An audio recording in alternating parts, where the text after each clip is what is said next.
సెలబ్రేషన్స్కి వెళ్ళినప్పుడు చాలామంది ఏం చేస్తారు, ఇంట్లో ప్రార్థన చేసుకుని నడవండి అన్న ఆటోలో కూడా ప్రార్థన చేశారు. అక్కడ బయలుదేరిన ఆటోలో కూడా ప్రార్థన చేశారు. సరే బయలుదేరి వచ్చేసిన తర్వాత మళ్ళీ ఇక్కడ ప్రార్థన చేయడం, అందరూ కలిసి ప్రార్థన చేయడం ఒక పద్ధతి అయితే, ఇద్దరు వచ్చారు, బ్రదర్ ఒక సిస్టర్ గారు వచ్చారు. వాళ్ళు ఇండివిజువల్గా కూడా ప్రార్థన చేసుకున్నారు. నేను ఆశ్చర్యపోయాను.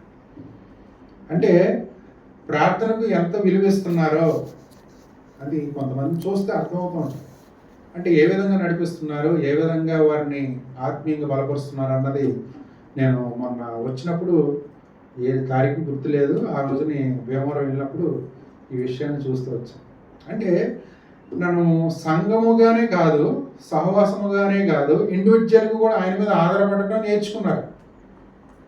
అంటే మన సొంత జ్ఞానము ద్వారానో, సొంత బలము చేతనో, సొంత శక్తి మీద ఆధారపడటం కాకుండా దేవుని మీద ఎలాగ ఆధారపడాలి, దేవుని మీద ఏ విధంగా మనము ఆశ్రమం పొందాలి, ఆయన ఆశ్రమం పొందాలన్నది దేవుని వాక్యం ద్వారా హెచ్చరింపబడిన మనమందరం కూడా ఈ విధంగా చూస్తే నాకు కొన్ని విషయాలు ఇక్కడికి వచ్చినప్పుడు కొన్ని విషయాలు తెలుస్తూ వచ్చాయి. నిజమే కదా, ప్రార్థన ఎంత ప్రాముఖ్యమైనది.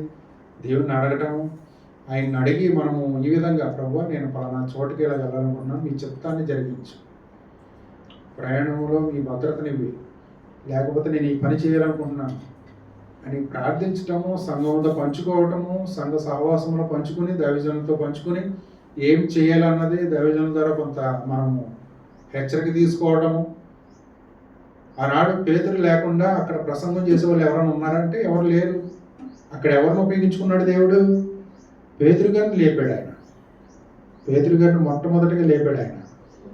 లేపగానే ఆయన ఏం చేశాడంటే దేవుని యొక్క ఆనందాన్ని, ఆయన యొక్క ఇచ్చిన సంతోషాన్ని, ఆయన ద్వారా పొందిన ఈ యొక్క గొప్ప అనుభూతిని పంచకుండా ఉండలేను అని పేతురు గారు అక్కడ నిలబడి వాక్యం చెప్తే, వాళ్ళందరూ కూడా నిలబడిన వాళ్ళు కూర్చొని విన్న వాళ్ళందరూ కూడా హృదయంలో నొచ్చుకునేంత బాధను వారు కలిగి ఉన్నారు. అరే మేమేం చేయాలైతే అని చెప్పినప్పుడు 3,000 మంది చేర్చబడ్డారు. అలాగే ఎవరినో ఒక దైవజనులు లేకపోవచ్చు, మీలో ఎవరినో ఒకళ్ళ ద్వారా దేవుడు మాట్లాడుతూ ఉంటాడు. ఆ మాటకు మనం ఏం చేయాలా? విధేయత చూపించాలి, అంటే లోబడాలి. ఎప్పుడైతే ఆ మాటకు లోబడతామో, అంటే మనకు కొన్ని విషయాలు గుడ్డిగా వెళ్ళిపోతూ ఉంటాం, మనకు తెలీదు. ఈ విషయాన్ని సంఘంతో పంచుకున్నప్పుడు, సంఘ కాపరితో పంచుకున్నప్పుడు, వారు ప్రార్థించినప్పుడు సంఘ కాపరికి బయలుపరుస్తారు. ఆ దినాల్లో దావీదు గారితో మాట్లాడిన మన పితరులు రాజుగా సౌలు గారితో మాట్లాడాలన్నా, మన పితరులు ఎవరైనా సరే నేరుగా దేవుడు ఎవరితో మాట్లాడలేదు. దేవునికి వీళ్ళకి మధ్యలో ఎవరున్నారు? ప్రవక్తలు ఉన్నారు. సమూయేలు ఒక ప్రవక్త వాడబడితే వచ్చాడు. దేవుడు ఏదైతే చెప్తున్నాడో అది ఈ ప్రవక్త విని, నేను దేవుడు నీకు ఇది చెప్తున్నాడు అని దావీదు చెప్పడమే. నువ్వు ఒకసారి తెలుసుకో అని సౌలు అంటాడు. నేను ఈ బలిస్తున్నాను కదా, ఇది దేవుని కొరకు అంటే, అయ్యో నాకు ఇష్టడిగా నడుచుకుంటలేదు సౌలు, నేను చెప్పిన మాట వినట్లేదు, తను రాజుగా తీసేసి నేను దావీదును రాజుగా చేస్తానని చెప్పినప్పుడు వేరొక వ్యక్తిని నేను రాజుగా చేస్తానంటున్నాడు. నీకు ఇచ్చిన ఆధిక్యతను నువ్వు పోగొట్టుకున్నావు అని చెప్పేసి గట్టిగా కరాఖండిగా చెప్పింది ఎవరంటే సమూయేలు ప్రవక్త.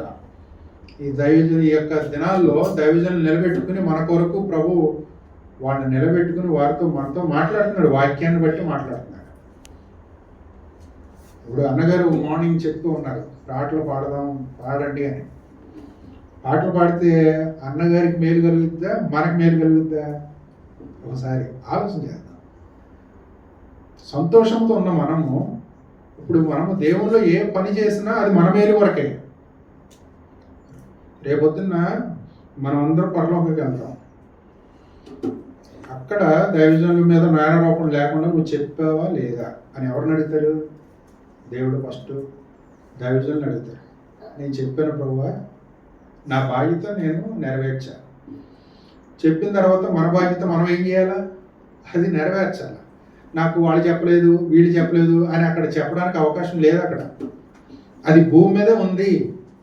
మనం సరి చేసుకోవడానికి భూమి మీద అవకాశం ఉంది. మనం సరి చేయబడడానికి భూమి మీద క్షమాపణ ఉంది. దేవుని యొక్క కృప ఇక్కడ ఉంది.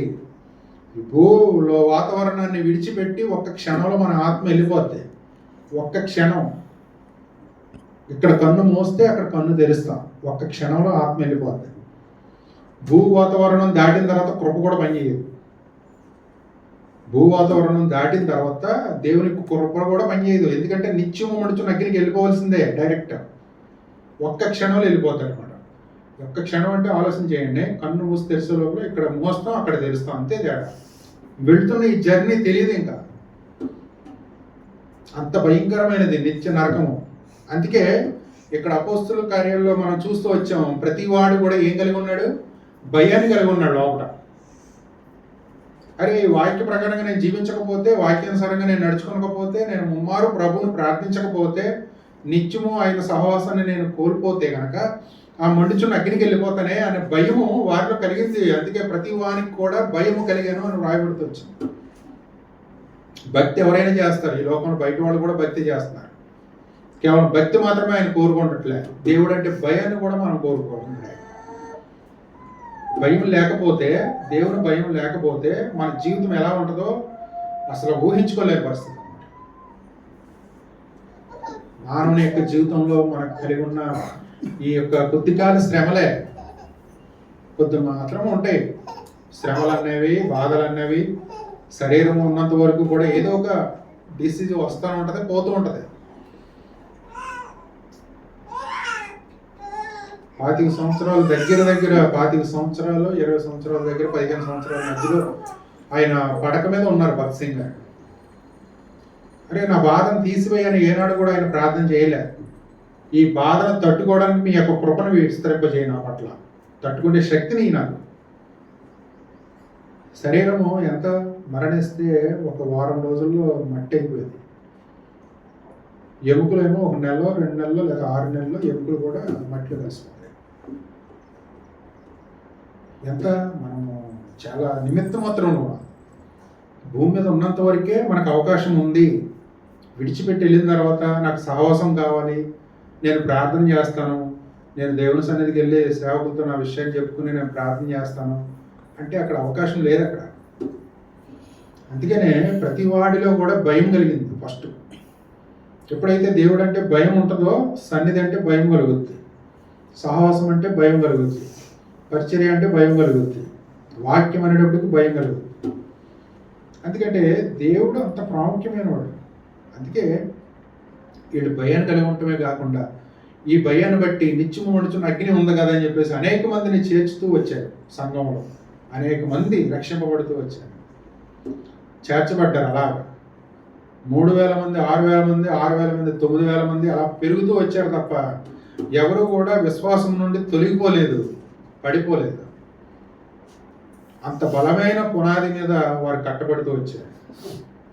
యేసుక్రీస్తు వారు శిష్యులు తయారు చేశాడు, అలాగే శిష్యులు వాడబడుతూ వచ్చారు. శిష్యులు కాస్త వాళ్ళు ప్రవక్తలుగా వాళ్ళందరూ కూడా ఈ లోకంలో సంచరిస్తూ దేవుని సువార్తను ప్రకటిస్తూ దేవుని మాటలు వివరిస్తూ, మన ఇండియా కూడా వచ్చింది. తోమా గారు కూడా ఈ దేశాన్ని ఆయన ఎంచుకున్నాడు, ఆయన ఈ దేశానికి వచ్చాడు. అలాగా విభాగింపబడ్డారు. ఎవరు ప్రదేశాలు వాళ్ళు వెళ్ళిపోయారు. అంతే వారు నా ఫ్యామిలీ ముఖ్యమైంది, నా కుటుంబం ముఖ్యమైంది, నా బంధువులు ముఖ్యమైంది అని వారు ఏనాడు కూడా ఆలోచన చేయలే. దేవుడు ఇచ్చిన మాట ప్రకారంగా వారు పట్టుకున్నారు. ఆ వాక్యాన్ని వారు చేతపట్టుకుని దేశాంతరం వచ్చేసారు. ఎప్పుడో యెరూషలేములో, బెత్లెహేములో వీరు జీవించిన విధానము, ఆయన అక్కడ పుట్టడం ఏంటి, వాళ్ళందరూ మళ్ళీ తోమేమో మన ఇండియాలో చనిపోవడం ఏంటి, హతసాక్షి అయిపోయాడు. చూడండి ఎంత మరణం వచ్చినా సరే, అరే మరణం వస్తే ఏమవుద్ది, ఇక్కడ కన్ను మోస్తాం, దేవుడి దగ్గర కన్ను తెరుస్తాం, నిత్యము ఆయనతో సహవాసం కలిగి ఉంటాం. అక్కడ ఏడుపు లేదు, వేదన లేదు, గొప్ప సంతోషాన్ని మనం కలిగి ఉంటాం. ఆ ఆనందాన్ని నేను పొందుతున్నాను అన్న విశ్వాసంలో వాళ్ళు ఉన్నారు.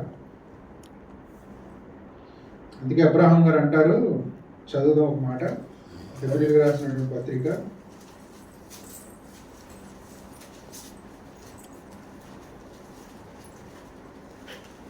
11వ అధ్యాయము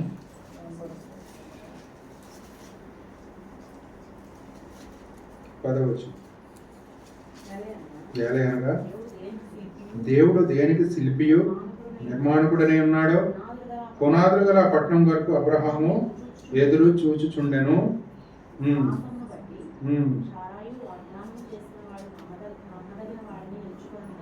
ఇక్కడ చూడండి, ఏలయనగా దేవుడు దేనికి శిల్పియో నిర్మాణకుడై ఉన్నాడో పునాదులు కలిగిన ఆ పట్టణం వరకు అబ్రహాం ఏం చేశాడు?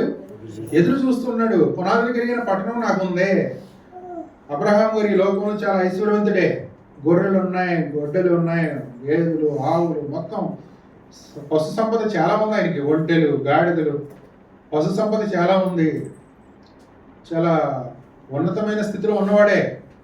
అయినా సరే డేరాల్లో ఉంటూ నివాసం కలిగి ఉన్నాడు తప్ప, నాకు ఒక ఇల్లు ఉంది, నా తండ్రి గారు నేను విడిచిపెట్టను, నా తండ్రి గారినే నేను అనుసరిస్తానని చెప్పలేదు ఆయన. దేవుడు చెప్పాడు, నీ బంధువుల నుండి, నీ యొక్క తండ్రి నుండి నువ్వు బయలుదేరి రా బయటికి. అంత ఆస్తున్నా సరే దేని కొరకు ఎదురు చూశాడు ఆయన? పునాదులు కలిగిన పట్టణం కొరకు అబ్రహాం గారు ఎదురు చూస్తూ ఉన్నాడు. మనము కూడా పునాదులు కలిగిన పట్టణం కొరకు ఎదురు చూడాలి తప్ప ఈ లోకం కొరకు ఈ లోకంలో ఉండే దాని కొరకు మనం ఎదురు చూసే వరకు ఉంటే మనం ఆత్మీయంగా ఏ మేలు పొందుతాం? ఆత్మీయంగా ఏ విధంగా మనం ఆత్మీయంగా బలపడగలుగుతాం? అందుకనే ప్రభు వాక్యం మన దగ్గరికి వచ్చినప్పుడు దాన్ని ఏం చేయాలి? మనం స్వీకరించాలి. ఇది ఎవరో చెప్పారు, లేకపోతే ఈ బ్రదర్ చెప్పారు, అజయ్ బ్రదర్, ఇక్కడ నిలబడిన వాళ్ళు ప్రాముఖ్యమైనది కాదు, వాక్యం ప్రాముఖ్యమైనది. వాక్యం ఏం చెప్పబడుతుంది, మీకు చెప్పబడినవి ఏంటి అనేది ఒకసారి పరిశీలన చేసుకోవడమే. అబ్రహాం గారు దేని కొరకు ఎదురు చూశారు? పేతురు ప్రసంగం చేసినప్పుడు ఆ ప్రజలందరూ కూడా ఏ విధంగా మార్పు చెందారు? ఇవే కదా మీకు చెప్పినవి. ఇవే మనం గ్రహించాలి. ఈ వాక్యం మనం గ్రహించి దేవుని యొక్క భయాన్ని మనం కలిగి ఉంటేనే తప్ప ఆ బలలో మనం ప్రవేశించలేము. పరిశుద్ధమైన బల్ల అది ఎవరిని జ్ఞాపకం చేస్తుందంటే ప్రభువైన యేసుక్రీస్తు వారి యొక్క మరణ పునరుత్థానాన్ని జ్ఞాపకం చేస్తుంది.